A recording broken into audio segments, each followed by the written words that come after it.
Lux presents Hollywood. The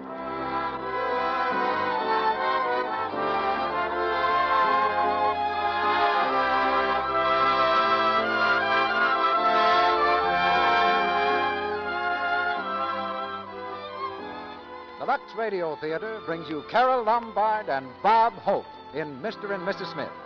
Ladies and gentlemen, your producer, Mr. Cecil B. DeMille.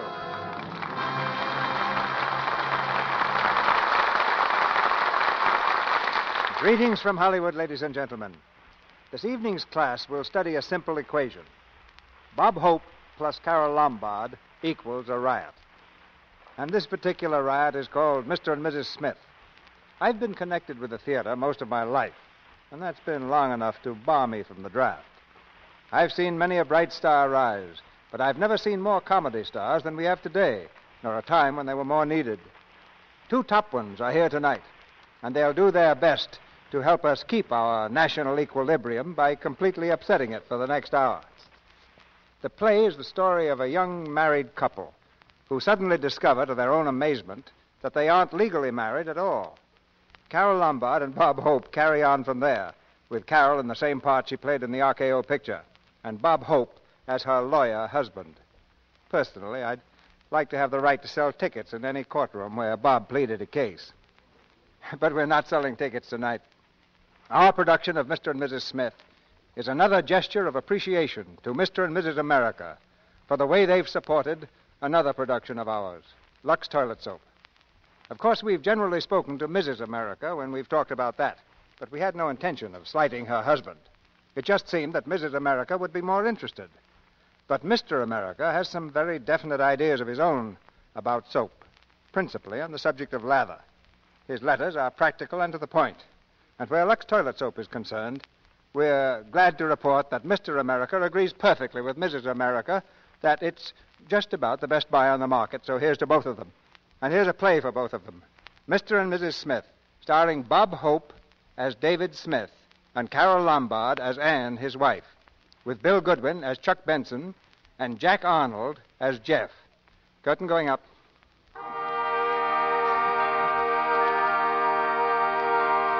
When the David Smiths took each other for better for worse, they agreed to live by a set of rules.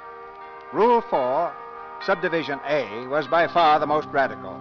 I, Anne. And I, David, do solemnly promise that we shall never leave a room after a quarrel until such quarrel is over and has been settled to the satisfaction of me, Anne. And me, David. Hallelujah. In 3 years of married life, Rule number 4, Subdivision A, has been called into operation at least once every week. In fact, it's in operation right now. Mr. Smith, breakfast, sir. Breakfast, Mrs. Smith. Lily, what are they doing now? I don't know, but they ain't opening the door. Look through the keyhole. Well? She's under the bedclothes, and he's playing cards. Still? That's what they were doing last night. They've been in 3 days already. How much longer are they going to keep this up? They went 8 days once. Martha, he's coming toward the door. Get away from there, quick. I'm way ahead of you. David! David, come back, David! Yes, Anne? Oh, darling, I thought I was afraid you... You thought I'd left without making up, huh? Oh, yes. Oh, hold me close. Closer, David. Closer? Honey, this is David, not Goliath. Say, what would you done if I'd really gone out that door? I don't know. Leave me? Mm-hmm. Forever? Mm-hmm. For all eternity? Uh-huh. Even till they stop playing Amapola? Uh-huh. Oh, David, as long as we live, we'll never change rule number 4. Never. You know, if every married couple have it, there'd never be a divorce. They ought to put it in the marriage certificate. By the way, where is our marriage certificate? Oh, I'm using it for a bookmark. I don't want to lose my place in Esquire. David, remember that 8-day session? Uh-huh. And the 6? There were 2 6s. 2? Yeah, one Christmas week and the other after the Yale game. We got home and the football game started all over again. That was really 5.5 days. We start in the afternoon. And now how about breakfast, madam? Well, kiss me first. All right, darling, breakfast.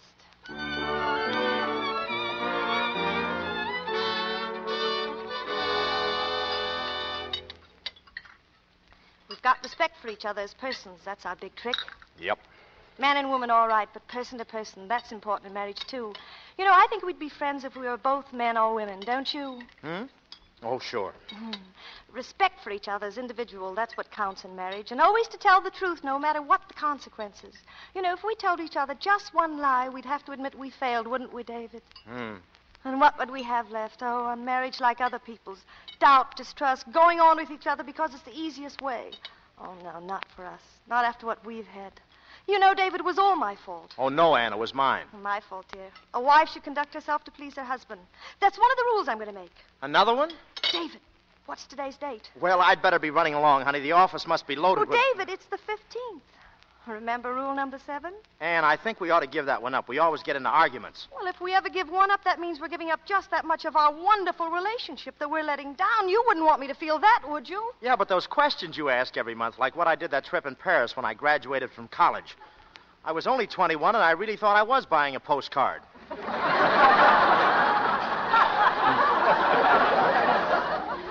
I forgave you for that. Oh, well, darling, I've got to get to the office. Well, only one question today, dear. Now I know what happens to the quiz kids when they grow up. David, tell me, if you had to do it all over again, would you have married me? Honestly, no. What? Oh, not that I'd want to marry anyone else, but a man gives up so much when he's married. Privacy and independence and Earl carols. No, I think if I had to do it over again, I'd stay single. Oh. Now, honey, you wanted me to tell you the truth because we have respect for each other.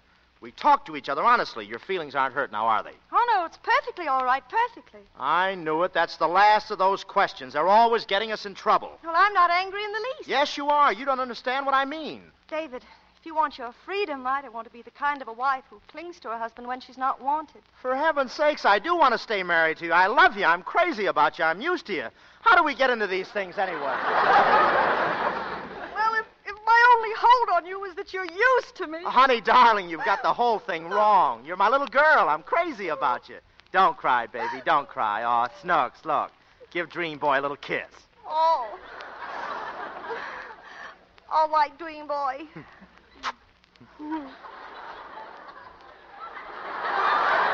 And now, is everything all right?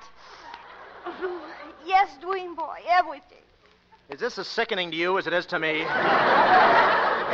Oh, no, honey, stop. I didn't mean to stop, darling. Don't cry. Before the government builds a dam around you, stop, please. Say you forgive me. Say it. All right. I forgive you. Fine. Can I go to work now? Uh-huh. Oh, goodbye, sweet. I'll come home early, and I mean early.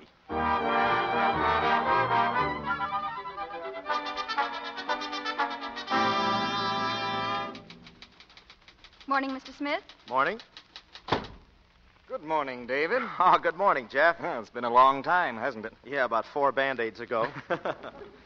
I was beginning to think I didn't have a partner anymore at all. Well, you know how Ann is. You have to humor in those things. Well, you don't have to apologize to me, David. I envy you from the bottom of my heart. I wish I was in your shoes. Yeah, she's a good kid. Mr. Smith, Yes? there's a Mr. Deaver been waiting to see you. He won't tell me his business. He says it's something private. Oh, send him in. Yes, sir. Well, I'll leave you to your miseries, David. Lunch at the club if you can make it. Oh, fine. I'll try, Jeff. Mr. Deaver, sir. Oh, Mr. Deaver, how do you do? How do you do? Won't you sit down? Well, what is it? Mr. Smith, were you married in Beecham in March 1938? Why, yes, I was. Well, you know, Beecham is on the other side of the river, and it was always incorporated in Brenner County. And you see, Brenner County is in Idaho. You follow me, don't you? Well, more or less, but to be on the safe side, maybe you'd better drop pebbles. Well, we in Beecham found out we didn't have the right to be incorporated in Brenner County because from the other side of the Bass River, well, we belong in Nevada. Well, it sounds like a good idea. Taking Brenner County out of Idaho leaves more room to grow potatoes. This is serious, Mr. Smith. You see, we just found out that anybody who got married between 1936 and now with an Idaho license in Nevada, well, it isn't legal. Oh, well, what do you mean? It isn't legal. Now, I don't want you to get frightened or upset or anything. There's been kind of a mistake. You're not legally married. What's that? You mean my wife ain't my... Or I ain't? Or we... You mean I'm draft bait?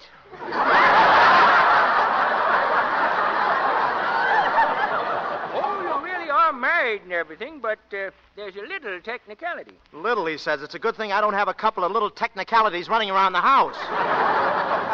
Well, Go on. You're a lawyer, Mr. Smith. You know everything's perfectly all right, common law and everything. But we figured it'd be better if everybody kind of got married again just to be on the safe side.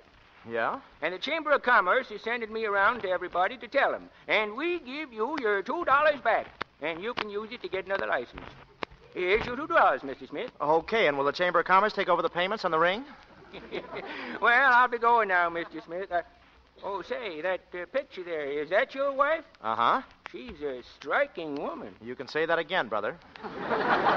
Say, wasn't she Annie Krausheimer? Annie Krausheimer. She lived right across from Beecham. That's how we came to be married there. Did you know her? Did I know her? I guess she's changed some, huh? Yes, she's changed a little. Yeah, she once chased a dog catcher half a mile with a baseball bat. Well, she hasn't changed as much as you think. Well, goodbye, Mr. Smith. Tell her I asked after her, will you? Old Harry Deaver. She'll remember me. Goodbye. Goodbye. Oh, hello, Miss Ames. Will you call my home, please? Ask the maid if I can please speak to Miss Annie Krausheimer.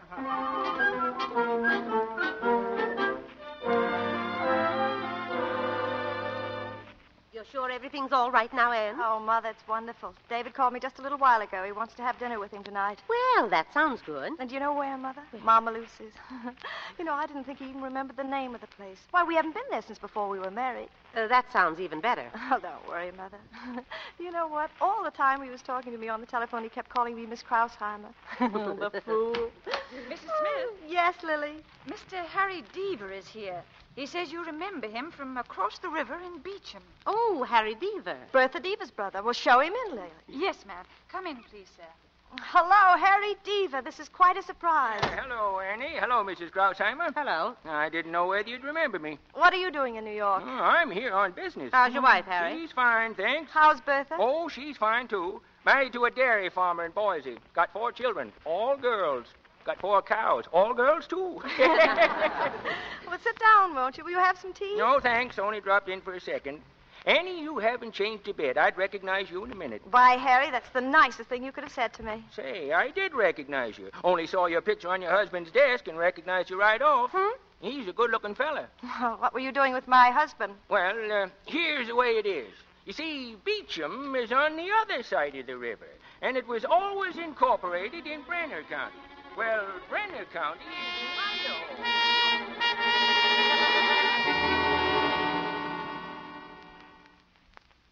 So you see, Annie, you aren't legally married. Anne, this is horrible. Not married. So that's why he called me Miss Krausheimer. Oh, it's nothing, Annie. You'll just get married again. I should hope so. Well, now, Mother, don't get excited. Harry's right. The whole thing's very simple. David will marry me all over again. And suppose he doesn't? Well, he'll have to. If he doesn't, I'll get a divorce. That's what I'll do. You can't get a divorce from a man you're not even engaged to. Well, Mother, stop confusing me. It's all right, I tell you. Why, I always ask him if he'd do it again, and I say, David, if you had to do it all over again, would you marry me? Well, just this morning he said to me, he said, oh, holy mackerel, I'm a bachelor girl.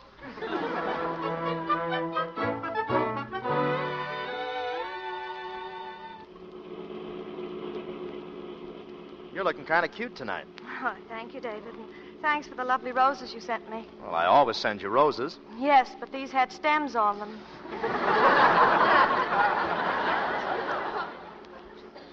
Oh, I just can't wait to see Mama Lucy. Oh, dear old Mama Lucy. Do you think we'll get the same table? Sure, it's early. Oh, it'll be covered with a checkered tablecloth, and there'll be a candle in an old Chianti bottle. Yeah, just an old Chianti bottle in an old Chianti town. And Rosa the fortune teller. You know, I even love the smell about the place.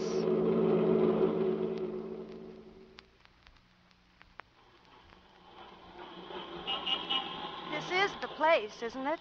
Uh-huh. Either our noses have changed or there's a livery stable around. Well, it's not exactly Chanel number 5. Well, let's go in. This place has changed a little. Yeah, it looks sort of empty, doesn't it? Oh, hello, Cat. I don't remember you. You want something? Yeah, is Mama Lucy here? I'm Mama Lucy. Well, you've changed a little, too. She left. I don't know where. Oh, well, wait a minute. We'd like to eat here. Huh? You want to eat here? Unless you've got some objection. I got no objection if you got no objection.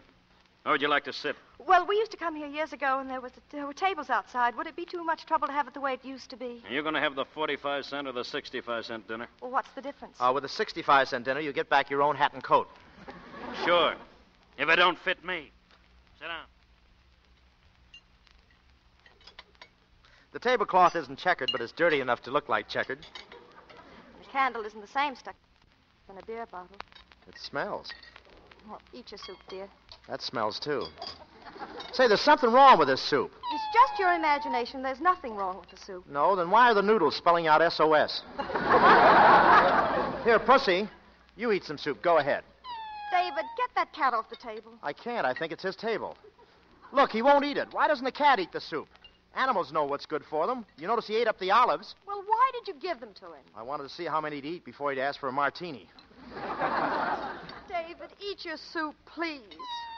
Oh, that cat knows something. Look at him. He's scared. A black lentil just crossed his path.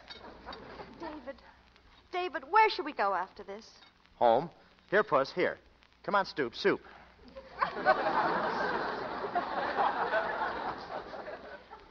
Did you say home, David? Well, aren't we supposed to go someplace before we go home? Well, altogether, it'll make it too late. Say, you know, I'd give $5 to see that cat take a sip of that soup. Here, Puss, come on, soup. David, listen. Yes, hon? Tell me what you do a day in the office. You know, just a simple day like today. From the minute you came in until you went home, what happened? Oh, nothing. Just a lot of schmooze. It's dull as dishwater. No, it isn't. I'm very interested. What sort of things come up in a day? Who did you see? Please try and remember. Well, there was a fellow... Oh, look, the cat's going to eat the soup. No, he isn't. He's turning away. Doesn't that mean something? I want a stomach pump. Nice cat, huh? Yeah. I'm unlucky with cats here. The third cat this week. Say, are you Mrs. Smith? Yes, how did you know? Your mother's in the kitchen. On the phone. Oh, it must be about our Red Cross group. I'll be right back, David.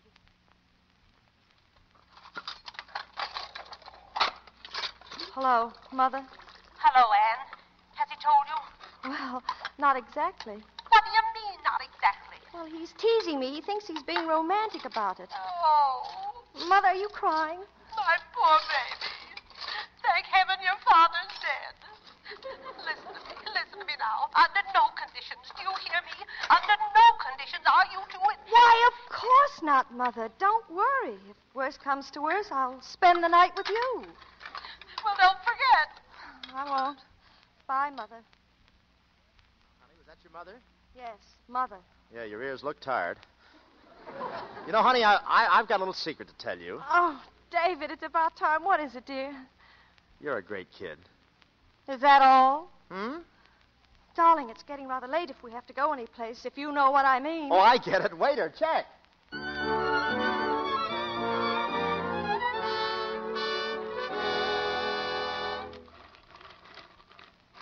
Champagne. Keep twirling it, honey. Get it good and cold. David, why are we drinking champagne? Well, you like champagne, don't you? Here, let me do it. David, wait. I didn't think we were coming home so soon. No? Get the glasses, hon. Glasses? Sure, you don't want to drink out of a bottle, do you? David, you stop twirling that bottle. Hey, look out! What's the matter with you? You beast! What? You beast, you know we're not legally married. You were never going to tell me. I was going to tell you. Honey, I was going to tell you later. Later? Oh, there's no need taking on like this. You were going to wait until we had another fight and then throw me aside like a squeezed lemon. In that dress, you're shaped more like an avocado.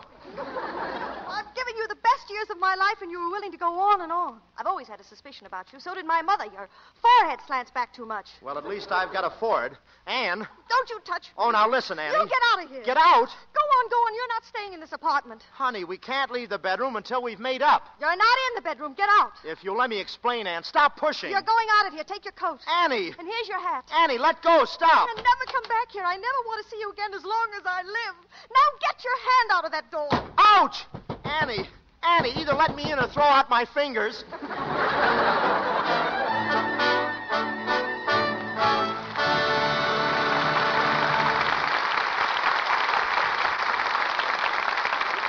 In just a moment, Mr. DeMille and our stars Bob Hope and Carol Lombard will bring us Act Two of Mr. and Mrs. Smith. Well, here's Sally. She seems a little out of breath. And so would you be, Mr. Ruick, if you'd been in the path of a young whirlwind for the last few days. Why, Sally, you're just a young thing yourself. Who is this tornado that's got you down? My little cousin Susie. She's just 17, just out of school, and she's been visiting us. She's cute as a kitten's ear and as chic popular. We thought some of having an extra phone put in just for the overflow messages. She sounds kind of like a Lux girl to me, Sally. Listen to this, Mr. Ruick. The night Susie arrived, she was freshening up before dinner. First thing she did was to unwrap a cake of Lux soap and start right in to tell me Imagine me how to take an active lather facial. Took the words right out of your mouth, Sally. Susie says most of the girls at her school are Lux Soap fans. They're pretty smart, those young things. Sue said they find these Lux Soap facials are really swell, so they make a point of using them regularly. She said to me very seriously, "You know, Sally, if a girl wants lots of dates, she's just got to have a nice skin." Well, your pretty little cousin has said something there, Sally. It's certainly true that men do respond to the charm of a soft, smooth skin. It makes a woman attractive at any age. Here in Hollywood, screen stars, 9 out of 10 of them, use Lux toilet soap regularly because this gentle soap is such a wonderful help in keeping complexions lovely. Well, Sally, how about telling the ladies in our audience how easy and quick it is to take a Lux Soap active lather facial? With pleasure, Mr. Ruick. First, you smooth the Lux Soap lather lightly in. You'll love the way this rich, velvety, smooth lather caresses your skin. Next, rinse with warm water, followed by a dash of cool. Then pat the face dry with a soft towel. That's all. Yet you'll find Lux Soap's active lather has removed every trace of dust and dirt and stale cosmetics from your skin. Left it feeling smoother and softer, looking so fresh. Try these Lux Soap facials every day for 30 days. See if you don't find them a wonderful beauty aid. Thanks, Sally. And I'd like to add one word more. Remember, it just isn't possible to buy a finer toilet soap than this beauty soap of the stars. Yet Lux toilet soap costs but a few cents a cake. Why not get 3 cakes of this fine white soap tomorrow? Now, our producer, Mr. DeMille. Act 2 of Mr. and Mrs. Smith, starring Carol Lombard as Anne and Bob Hope as David, with Bill Goodwin as Chuck Benson.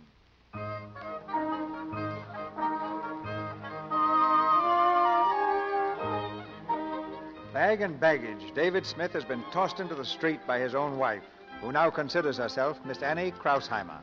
Homeless and weary, David wanders into his club downtown. In the steam room, he sits wrapped in a towel, staring into the clouds of mist. Through the fog comes another half-draped torso, Chuck Benson. Hiya, Dave. How goes it? Haven't seen you around the club in months. Oh, hello. Benson, Chuck Benson. Don't you remember me? We were in the golf foursome in last year's tournament. Oh, yes. How are you? I'm fine. How are you? Oh, I got a little kink in my arm. I think this steam ought to fix it. Yeah, I had a fight with my wife, too. Oh, it wasn't exactly a fight. We were drinking champagne, and it went to my head, bottle and all. Yeah, sure, same old story. But you know what I don't understand? Whenever 2 people have a fight, the woman goes home to her mother. Well, every time my wife and I have a fight, I have to get out of the house. Huh. How do you get back? Oh, it's the simplest thing in the world. Ignore it. Ignore the whole thing. Next day, they're glad to see you. I know, brother. I've had experience. Hey, you're right. Yeah, I'll just go to the office. I won't even call her. She gets worried. Why don't I show up in the morning? By the time I get home tomorrow night? Thanks, Chuck. You're a pal.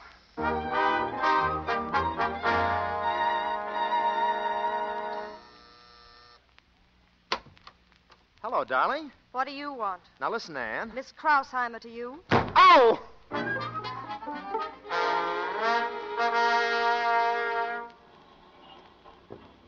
Taxi lady? Thank you. 36th Street and 5th, please. Okay. Hello? Oh, well, good morning, Mr. Smith. Is this your cab? No, I was crossing the street and the lights changed. Say, Anne, are you going to stop this silly farce or aren't you? I've got all the work piled up in the office. You let me come home. I'm willing not to discuss this anymore. Well, that's very generous of you, but I won't be thrown crumbs by a crumb. Now, listen, you're my wife. Oh, no, we're not legally married, Ducky. Well, then we're going to be legally married.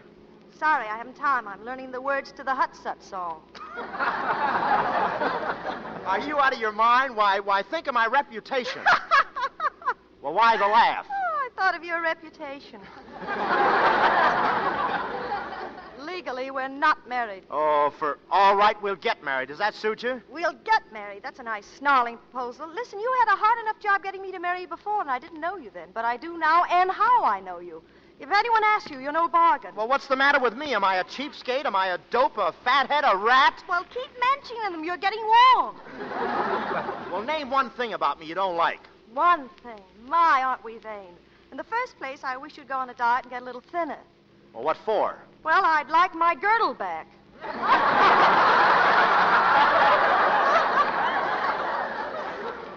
Indian giver. And then what about that tar stuff you keep rubbing into your hair that smells up my whole bedroom? Well, I'm only trying to keep my hair for you, and you're a fine one to talk. Going to bed with a head full of aluminum clips. Every time I woke up, I expected to find the government had turned you into an airplane. No, you won't have to worry anymore, dearie. Well, I'm not going to stand for this, and that's my last word on Well, it. it's nice to have met you. All right, I'm not going to support you. How do you like that? Fine. I'm serious. I'm not going to give you any money. Fine. Never like asking you for money anyway. It was embarrassing watching you take off your shoe. You keep... Right here, driver. I want you to know I'm doing this reluctantly. Well, that suits me. Here, driver, keep the change. Thanks, lady. You're not very practical. How do you think you're going to live? And your old lady, how is she going to live? Look, Mr. Smith, you see that department store? Well, since yesterday morning, I've been employed in good standing, and they're going to pay me every Saturday. Goodbye, Mr. Smith. Oh, wait, listen, Ann.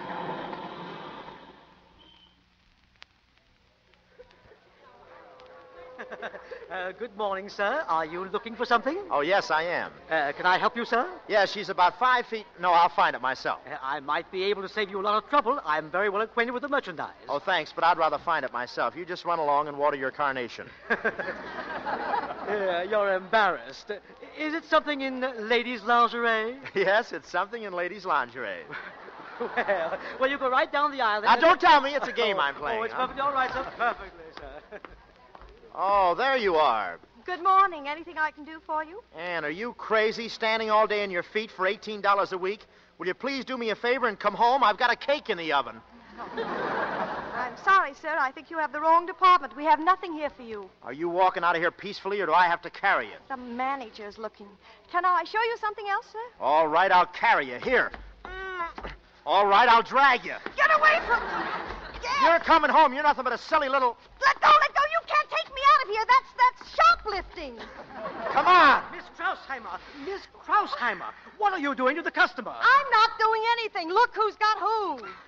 Sorry, sir, but I'll have to ask you to release our sales clerk. You want to try to make me release her? Well, if you're not pleased with this clerk, I'll be happy to get you another. I'm pleased with her, and she's no clerk. She's my wife. Your wife? I am not. Miss Krausheimer, we understood you were a single woman.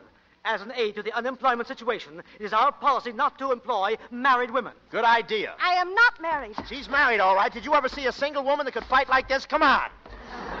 Mr. Flugel, believe me. Well, we'll have to take this up with the head of the department. No, we don't. This way. Let me alone. This is a showcase. Be careful. Oh, are you hurt? No, but this is the first time I ever wore a corset for a hat. Store detectives! Store detectives! Quick! Quick!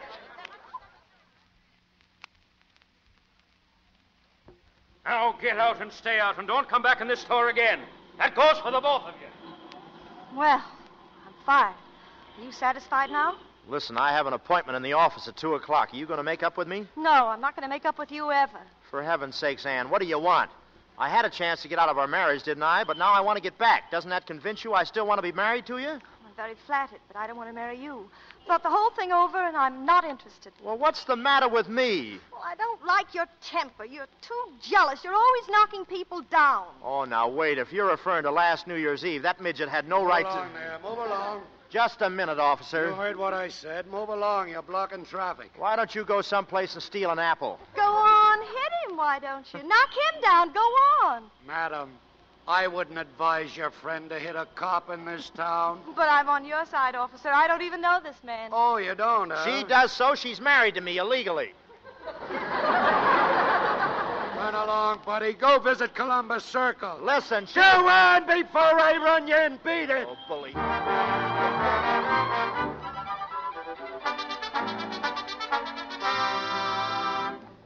I postponed the Amanda case for you, David, and I set back the Duffy hearing. Oh, that's fine. Just fine, Jeff. Thanks. David, I'd like to ask you to do something. Oh, well, what is it? Anything you want, you know? Well, I'd like you to drop in at your own home tonight after dinner.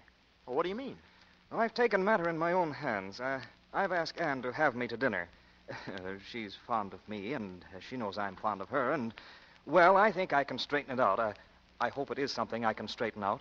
Oh, why, certainly. It was nothing. One of those little domestic squabbles. It was really nothing. I imagined it was that. Why, you're too fine to do anything, Shoddy. Oh, thanks, Jeff. I want you to just drop in unannounced at about, shall we say, 9 o'clock? Oh, Jeff, I can't speak. It's just like my Adam's apple had 4 sons. Well, that's all right, David. Jeff, you're the best friend a man ever had. We've been closer together than Gene Autry and his guitar. Well, we're partners, David. You're the best law partner a man ever had. We were school chums. And you were the best fullback Alabama ever had. I always said Hinkle was a greater back, but I was wrong. Hinkle couldn't touch you. Thanks, David. Thanks.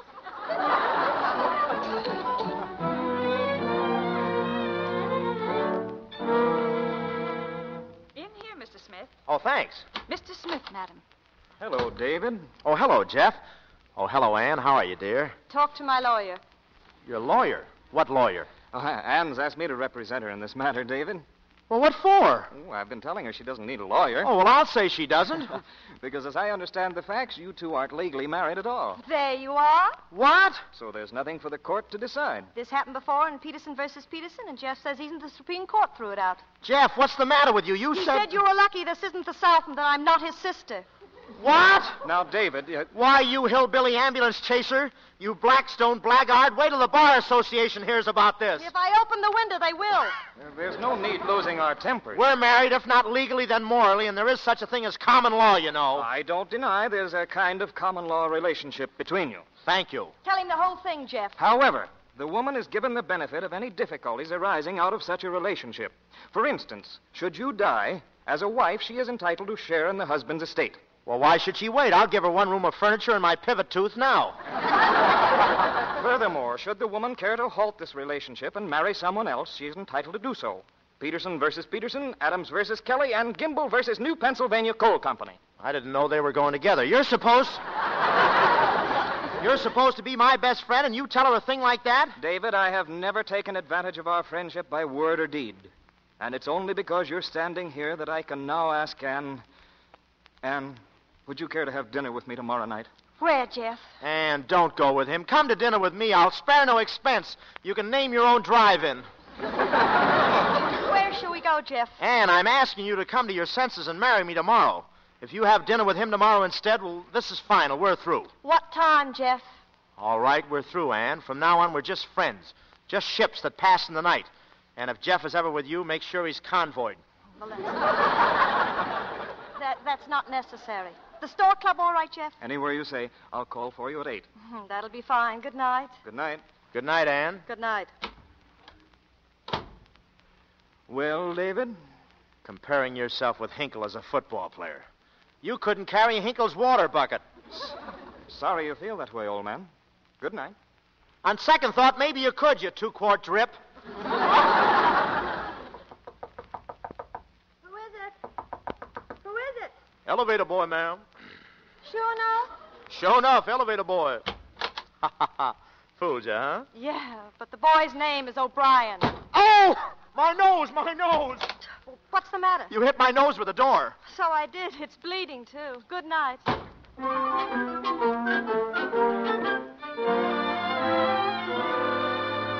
Well, now, I'll tell you. When a man comes to the club for one night, that's nothing. When he comes back all week, that's trouble. Go ahead, Dave. Take another drink. Hey, Benson, are you sure this is good for nosebleed? Oh, best thing. I always use it, but then, I don't know, I use it for everything. Oh, that reminds me, I got to make a call. I'm kind of a dummy, you know. Uh-huh. The worst thing I could do is chase her.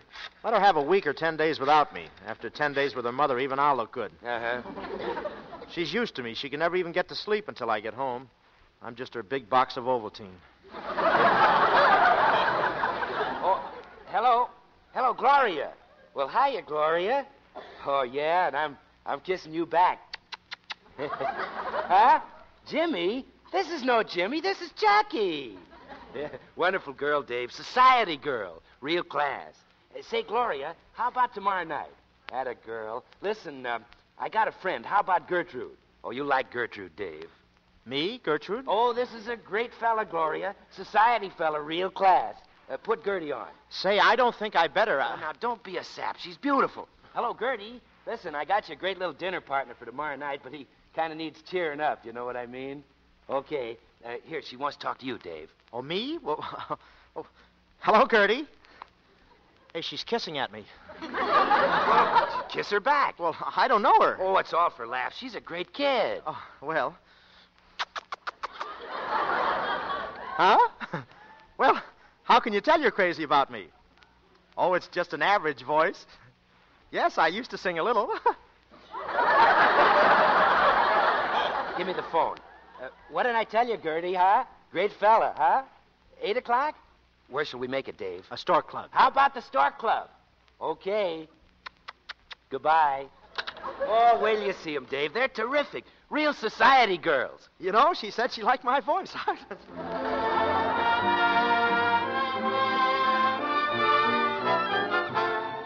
Good evening, sir. Are you looking for someone? Yeah, the Chuck Benson party. Yes, sir. They're expecting you right this way. Hey, David, my boy. Hey, Chuck. Well, here he is, girls, in the flesh. Hiya, Dave. Hi, Chuck. Girls, I want you to meet Dave. Dave, this is a girl. Hello, big boy. Hiya, Toots. What's been keeping you? Sit down and park the body. Hey, Chuck, is this, are these... Why, sure. This is the young lady who liked your voice, Dave. Young lady. You can get 6-1 in the winter book. She doesn't finish out the winter. Gloria O'Day and Gertie Schultz. Gertie's for you, Dave. Oh, thanks. Come on, tall, dark, and ski-nose. Sit down, slap on the feed bag. Well, look, isn't this a little crowded? Can't we go to some quieter place where it's darker? Hold it, Cookie. We're eating first. Have you ever been here? Often. That's why I want to go to a dark place. I don't get it. Well, food doesn't agree with my stomach, so I get even on it. I don't let it see what I'm eating. Oh, you got an upset stomach, huh? I wonder what could have done it. Are you kidding?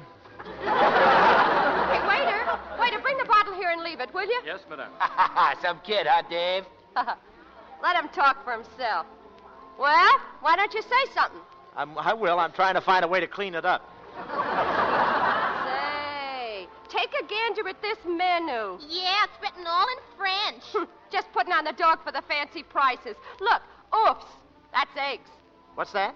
Oofs, it's eggs. No kidding, I was here once before. Say, it's awfully hot in here, Chuck. I know a place that's cool. Now, listen, don't rush it. We're stuck for the cover charge anyway. Now, take it easy, Dave.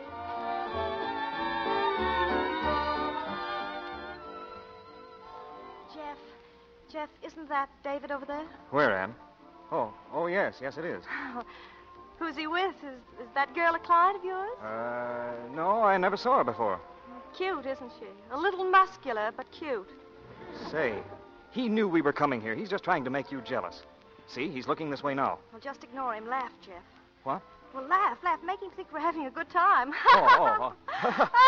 Oh, Jeff, you're wonderful. Yeah. I just adore the things you say. Trying to make me jealous, is he? Oh, with that lady wrestler he's got with him. I'd like to tell him what I think of him. But I thought you were going to ignore him. I am, as a matter of fact. I'm going over there and ignore him with a large plate. Ann, come back. Ann.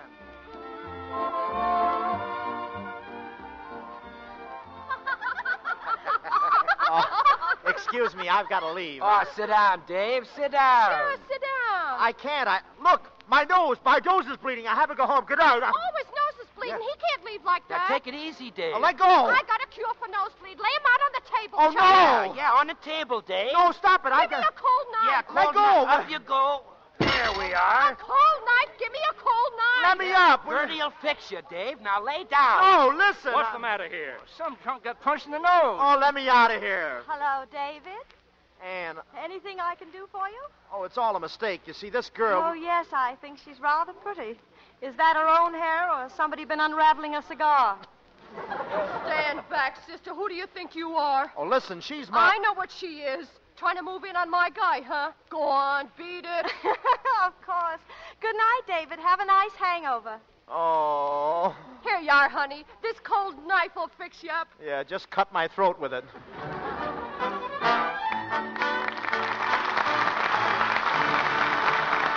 pause now for station identification. This is the Columbia Broadcasting System.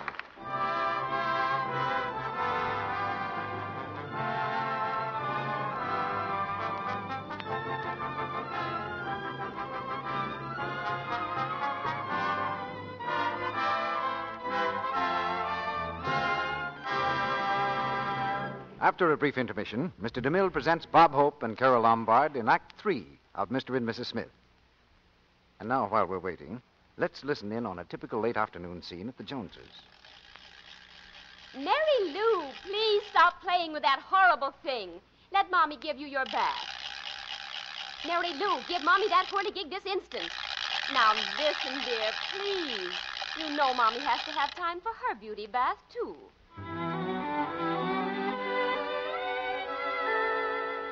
A nice warm bath with a nice fresh cake of Lux soap. Oh, goodness, this feels good, all this creamy, active lather. It feels so sort of soothing some way. And oh, but it leaves such a wonderful fragrance on my skin. There's certainly nothing like a Lux soap beauty bath to make me feel like new, even after such a hectic day as this.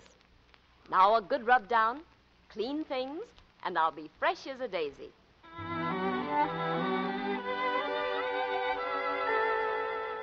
Hello, honey. Ah, here she is, all dressed up and looking mighty sweet, too. Well, looks like I'll have to have a kiss right now. Darling. Clever woman, Mrs. Jones. Far too clever to let her husband find her after his hard day. Worn, cross, and disheveled. She knows she can depend on Lux Toilet Soap's creamy, active lather to carry away perspiration, every trace of dust and dirt. Make her sure of perfect daintiness, the charm that men adore. Leave her skin delicately perfumed, too, with a fragrance that clings. Why don't you adopt this delightful way to make sure of daintiness, of skin that's sweet? A daily Lux Toilet Soap beauty bath is a luxury that you'll enjoy. An inexpensive luxury, for Lux Toilet Soap costs only a few cents, especially if you buy it 3 cakes at a time, the economical way. Get 3 cakes tomorrow. Now, Mr. DeMille returns to the microphone. The curtain rises on the third act of Mr. and Mrs. Smith.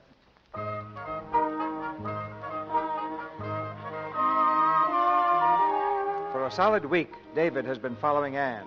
By night, by day, by taxicab, by ferryboat, he's trailed her jealously. And now the trail has led, of all places, to David's office.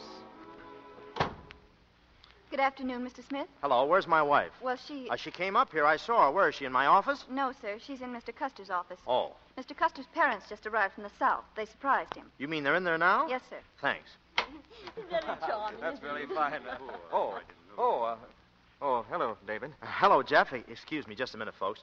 Jeff, what are we going to do about poor old Conley? His case is coming up Why, soon. you must be David Smith. Jefferson's partner. Folks, this is David Smith. My parents, David. Oh, how do you do? How do you do? I'm happy to know you. Pleasure's all ours. And, dear, this is Mr. Smith, Jefferson's partner, Miss Ann Krausheimer, Mr. Smith. Oh, we met some time ago. Yes, we used to be roommates. Sit right down, my boy. Sit right down. We'll get acquainted at once. You know, Mr. Smith, Mother and I just met Ann. And we find out now that she and Jeff are both mighty sweet on each other. Ashley. Why, David probably knows it better than we do, don't you, David? Well, if it wasn't for me, they'd never even gotten together. I played Cupid. Caught cold doing it. Oh, that's so romantic. Any of your family from the South, Miss Krausheimer? Well, no, not exactly. But in the Civil War, I had a relative in the North who didn't fight at all. He was a slacker.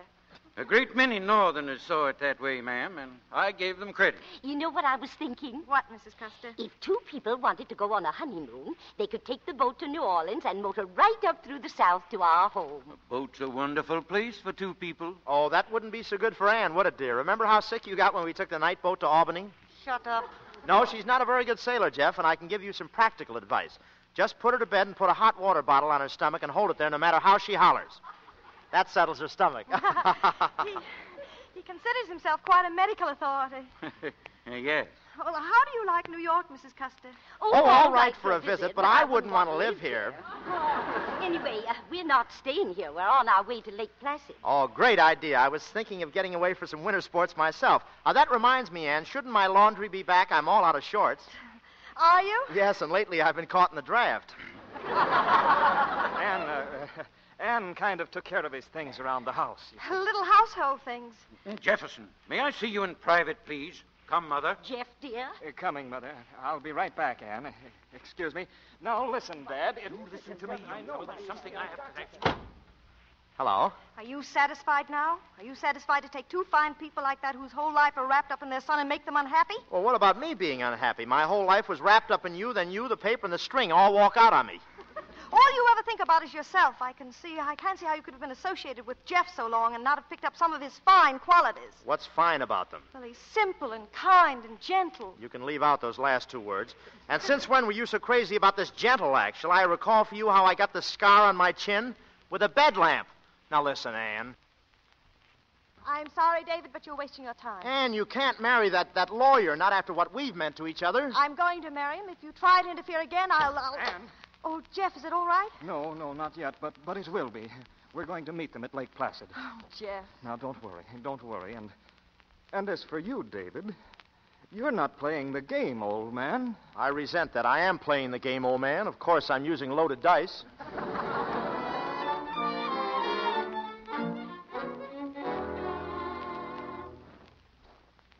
Their cabins are right over here, sir. Which is Miss Krausheimer's cabin? Number 10, sir, there. Number 9 is Mr. and Mrs. Custer, and number 8 is Mr. Jefferson Custer. It's pretty far from the main lodge out here, but it's nice and quiet. Now, can I show you the other cabin? No, thanks. That's all. I'll wait for Miss Krausheimer. Yes, sir. But I think everybody's out skiing, sir, and... Fine. Go ahead, son. I'll wait for them right here. Mr. Smith, you're not going to sit down in the snow. Why not? I like to sit in the snow. My whole family sat in the snow. Your whole family? Well, my brother was a midget. He sat on ice cubes. But... Go away, will you? This is a free country, isn't it? If I want to sit in the snow, let me sit in the snow. I'm a penguin. So what? Go on, beat it. Yes, sir. Yes, sir.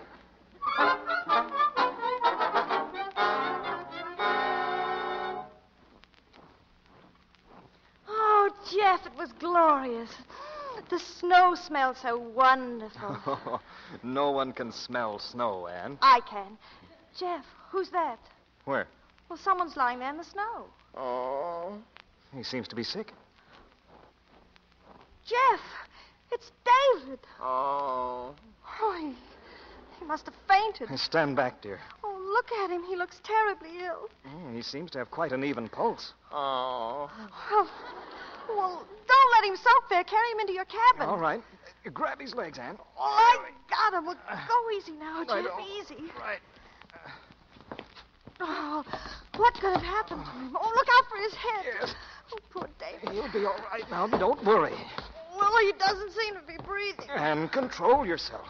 Put him on the bed. Lift now. 1, 2, 3. Oh, he's frozen. Look at him. He's blue with cold. Well, he's breathing fine now. I think a few hours' sleep will bring him around. Do you really think so? Sure. Come on now, old man. Wake up, old man. We'll go away the first 2 weeks in December. What did he say? I don't know. The first 2 weeks in December. What's he mean? Oh, we were coming up here the first 2 weeks in December. Oh, you'll be crazy about it, Anne. 2 weeks in the snow. We'll have a lot of fun. Look out, Anne. Don't fall now. Oh, he thinks we're skiing. You're very graceful, Anne. Don't go so fast next time. I don't want you to get hurt. Oh, isn't that terrible? Watch out for the tree. Watch out.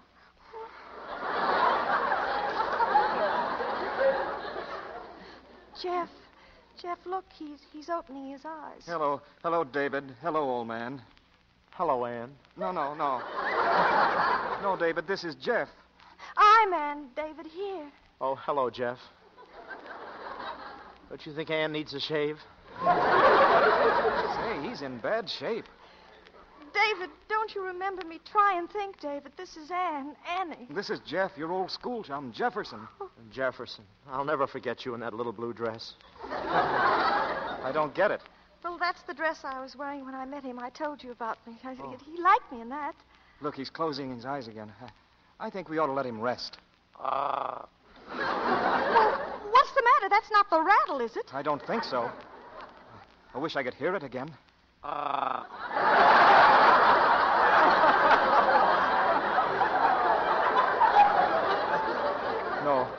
No, he's just clearing his throat.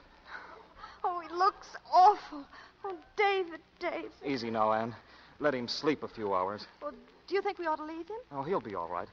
Come on outside. I want to talk to you. Anne. Yes, Jeff? Anne, a woman can't control herself entirely by her head. You've had 3 years with David, and whether you realize it or not, there's a bond between you that's not easily broken. Well, people get divorced. Jeff, I'm worried It's true about... that I think you'd be better off with me, but, well, I'll tell you what I'd like you to do. Take back your promise to marry me and think about it for a few days. Jeff, I don't think a person ever existed as fine and generous as you are. Don't you think we ought to see how David's getting along? We'll only wake him. Well, I'll see if he's still asleep. I'll look through the window. Well? Why What's the matter? Look at him. He's sitting up. He's a faker. I'll kill him for this. Easy, Anne, easy. Well, let me at him. Anne. You wait out here. I want to take care of this alone. Wait a minute. He's lying down again. Acting. I'll show him some acting. Anne, don't bother with him. Let me alone. I'll be right back. David? Oh. Oh, poor David. You're so sick, aren't you? Oh. David, please look at me. I'm so sorry for everything, darling. I've treated you horribly. Your poor face is so thin and worn. Oh.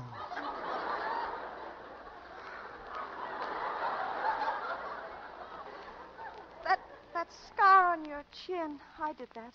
I picked up a bed lamp and I hit you with it. Like this! Oh, Yeah, that woke you up, didn't it? My head, you've cut. What's the matter with I'll you? tell you, you've been found out, you beast. I should have known it was all too convenient your being up here. Look here, Anne. A big sympathy act, coming up here and pretending you're on a bat. I love you, Anne. Listen to me, David. You pick up and get out of here. I don't ever want to lay eyes on you again. You're just making a nuisance of yourself. Oh, am I? Yes, and get your hands off Anne, me. I don't care what you say. I tell you, you're in love with me. I tell you, you're crazy. And I'm not going to give up till the last minute. This is the last minute. You're mine and you belong to me. You couldn't have anything to do with that pile of fried chicken out there. Well, that's what you think. He's twice the man you'll ever be, and we're going to get married. Okay. If that's the way you want it, I won't stand in your way. I've done all I can. But now I'm through. I'm all washed up. Go ahead. Marry the guy, and I hope you'll be very, very unhappy. Thank you. There's only one thing I'd like to say to you before I leave. You're a spoiled, selfish brat, and I'd like to take you across my knee and give you what you deserve. Ha! I should have done it years ago. You just try it. Maybe if I had, you'd know how to behave. Get away from me. Put that lamp down. Make me. All right, I'll make you. Let me go. Put me down. Put me down. Do you hear? I'll teach you, young lady. Yeah. Just what is this? Put me down. Oh, Jeff, he was going to choke me. He was. Come on, Jeff. Join the fun. Here, you take a lamp too, Jeff. I don't need a lamp. You'd better take it, because I'm thinking of taking one. I forgive you, David. I forgive you for everything. Jeff, you're not going to hit him? No, Anne. I've always thought that violence shows a lack of character. You mean you're not going to do anything to him? Would you respect me more if I knocked him down? What are you, big blubber? What kind of a man are you? How could you be in love with a woman and let someone manhandle her? Hello, son. You ought to be ashamed. Hello, Dad. Did you have a nice day, You Jeff? call yourself a man. Hello, Mother. You're nothing but a coward. What's this? You and your fancy ideals. Jeff, dear. That's what you are, a coward. Why, he's only half your side. I bet he could lick you with one hand behind his back. Jeff. Anne, do you realize you're raising your voice? Certainly I'm raising my voice. Go on. I've been married to her. She starts at that pitch. I never saw you acting like this. I thought you were a gentle type of girl. Very gentle. All you have to do is hold her off with a whip and a chair. Jefferson, I forbid you to marry this woman. You forbid him to marry me? No, Anne. Listen to me, you stuffed shirt. Even a mouse has enough backbone to fight sometime. You know, taking your hat off in an elevator doesn't make you a man. You can teach a monkey to do that. And I'll take a monkey any day, whether he's a dipsomaniac or beats his wife than a lump of well-bred jelly. Atta girl. But I'm not taking you, brother. Now let me out of here. Let me out of here before I forget I'm a lady. That was one of her quieter moments.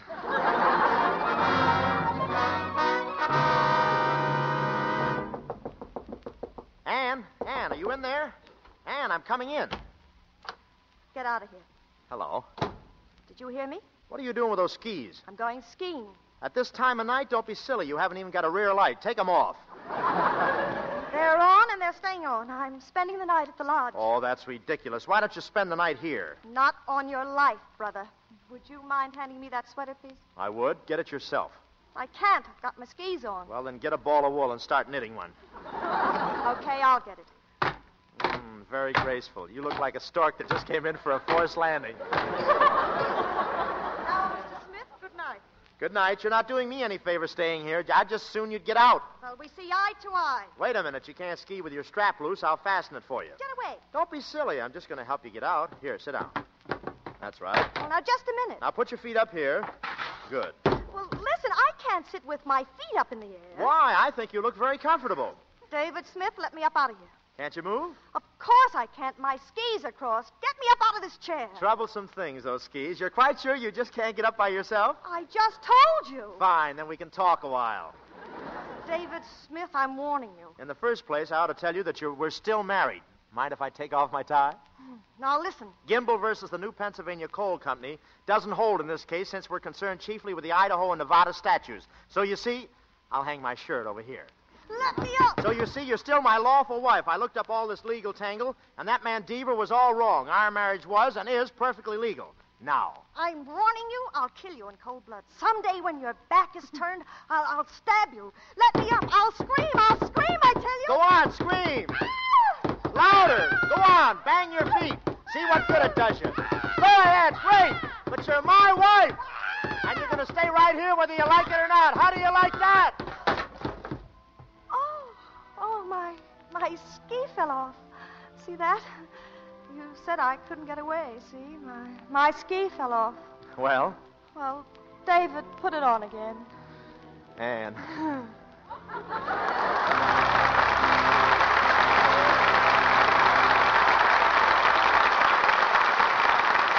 Two talented stars and two delightful people gave us a delightful evening in the Lux Radio Theatre. And here they are, Carol Lombard and Bob Hope. Oh, thank you, CB. And Carol, would you mind giving me an autographed picture to take home? I want to prove to the gang in my program that I really wasn't a play with you. Oh, glad to, Bob. How do you want it inscribed? Oh, just something simple, like to the finest actor in Hollywood.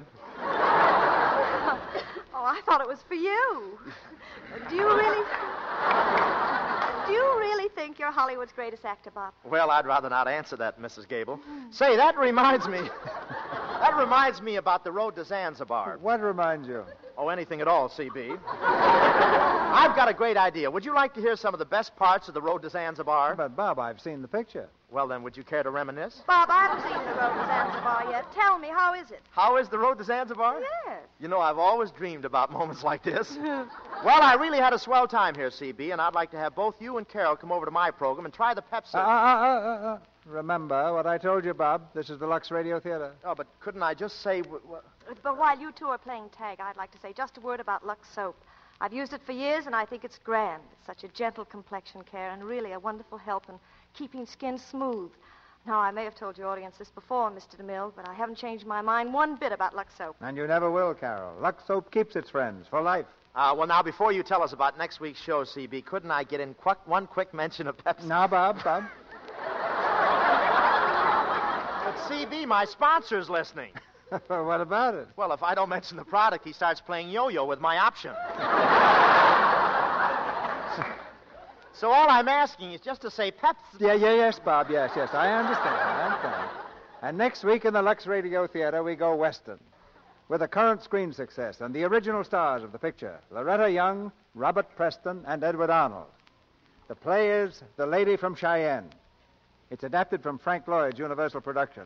A rousing story of the Wyoming frontier in the days before women could vote, and how a beautiful school teacher outwits the whole state legislature to win the ladies the right to vote. You can count me in on the audience with a cast like that, Mr. DeMille. Good night. Good night, Carol. Your performance was really wonderful. Oh, CB, aren't you forgetting somebody? Well, if I am, Bob, I'm just being kind.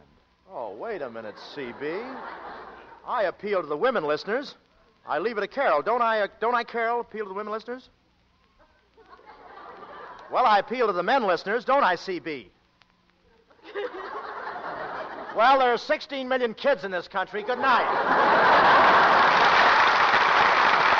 Good night. Hollywood has a word for stars like you two. Colossal.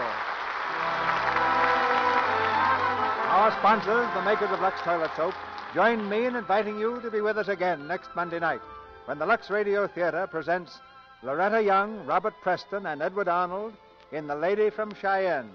This is Cecil B. DeMille saying good night to you from Hollywood. The United Service Organizations, the huge civilian army behind our Army and Navy, are conducting a drive that should have the backing of every loyal American. There is a USO headquarters in your community, and they'll be glad to tell you how you can help in this great work. Bob Hope will be heard on the Luella Parsons program over this same network next Friday night in a preview of his new Paramount picture, Caught in the Draft. Our music is directed by Louis Silvers, and your announcer has been Melville Roig. This is the Columbia Broadcasting System.